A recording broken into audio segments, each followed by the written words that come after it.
c'est vraiment le cycle très vertueux. Donc poissons, plantes et bactéries vivent en symbiose. C'est 24 sur 24, 7 jours sur 7, avec des alarmes dans tous les sens. C'est un autre monde quoi.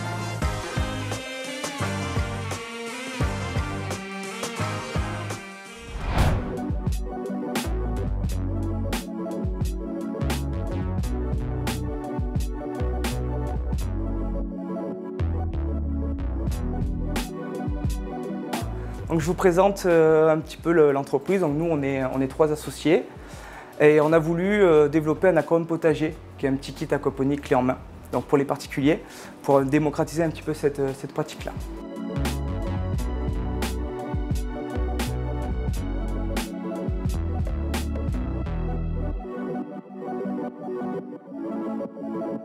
Donc chaque matin par exemple, on peut nourrir le poisson. Bon là il est un petit peu loin, il ne va pas le voir. Donc on peut décaler le bac. Il est un peu grincheux celui-là. Est-ce qu'il va le voir? Le poisson se nourrit. Hein. Et à la suite de ça, il va faire des déjections. Ces déjections-là, donc il va en quelque sorte dégrader son environnement. Et c'est là que la partie potagère intervient, puisqu'on va monter cette eau qui est totalement dégradée et qui est dangereuse pour lui, si on ne renouvelle pas l'eau, dans le bac à plantes.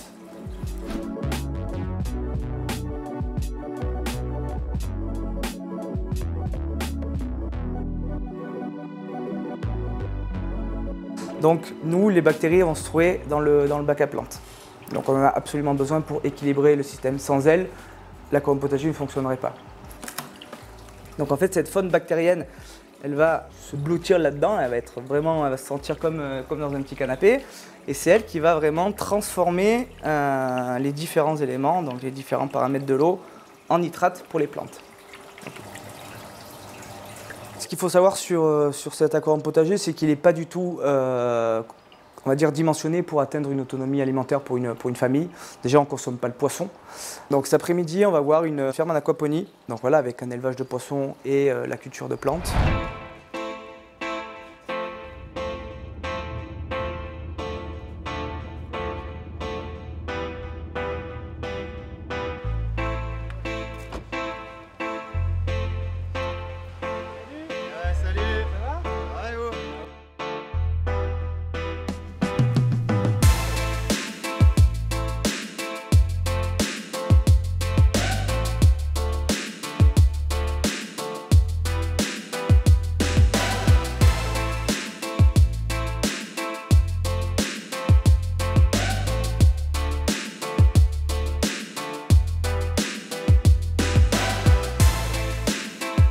Il faut juste tremper la semelle pour qu'on évite de ramener des virus. Là, on est dans la chapelle d'élevage de poissons. Donc c'est le compartiment où on produit les poissons. C'est celui qui est thermorégulé pour maintenir entre 16 et 18 degrés la température de l'eau toute l'année. Parce qu'on est sur du saumon de fontaine, donc une espèce qui est très sensible aux variations de température, qui a besoin d'une eau bien oxygénée. Donc, attention, ça va éclabousser. Voilà, ça c'est le mâle, avec le ventre orange, des belles nageoires. L'intérêt de l'aquaponie, ça reste de produire quelque chose à un endroit où il y a un besoin, où il y a une absence. Comme ça, on vient rapporter à une population quelque chose qui n'existait pas. On vient aussi occuper des surfaces qui étaient artificialisées en remettant de l'agriculture dessus. On va reconquérir les villes, c'est ça le gros intérêt de l'aquaponie. Il ne faut pas, pour moi, aller chercher au-delà de ça, quoi.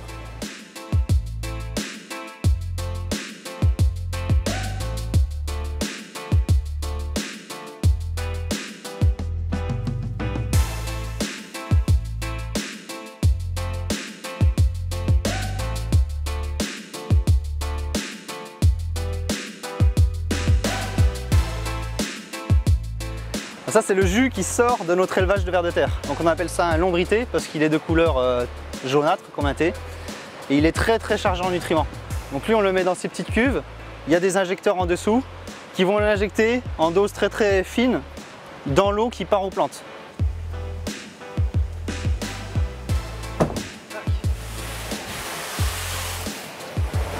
Voilà. Donc l'eau qui arrive ici, elle est filtrée à 50 microns, donc il n'y a plus de particules dedans. Par contre, il reste toute la pollution, tous les rejets dissous du poisson. Donc il y a les deux réacteurs bleus, les deux grosses cuves bleues, c'est l'élevage bactérien. Donc dans les réacteurs bleus, c'est rempli de petits supports, donc des supports d'élevage de bactéries.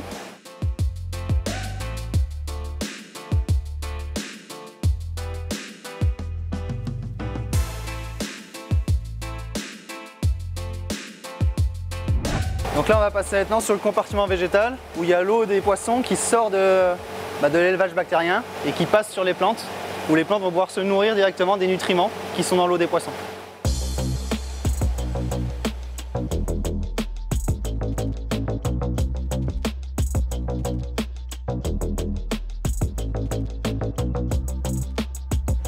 C'est sûr que nous ici, on s'interdit toute utilisation de produits de pesticides de synthèse, quoi.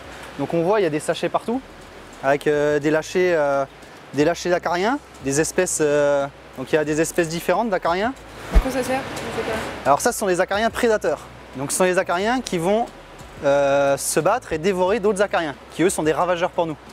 On a aussi des poudres, on sous-poudre en fait des larves de prédateurs qui vont ensuite éclore et qui vont aller parasiter toutes les larves des thrips par exemple, le thrips qui est un ravageur pour nos fraises parce qu'il nous déforme les fruits. Et après on a des bandelettes bleues, des bandelettes jaunes, et ça nous permet de faire un suivi, un comptage de combien on a de prédateurs et combien on a de ravageurs. Et en fonction des foyers, on prend la décision ou pas de faire de nouveaux lâchers de prédateurs, ou si vraiment ça devient très très grave, de laver carrément le végétal avec du savon noir. Mais ça, c'est déjà un échec pour nous, quoi.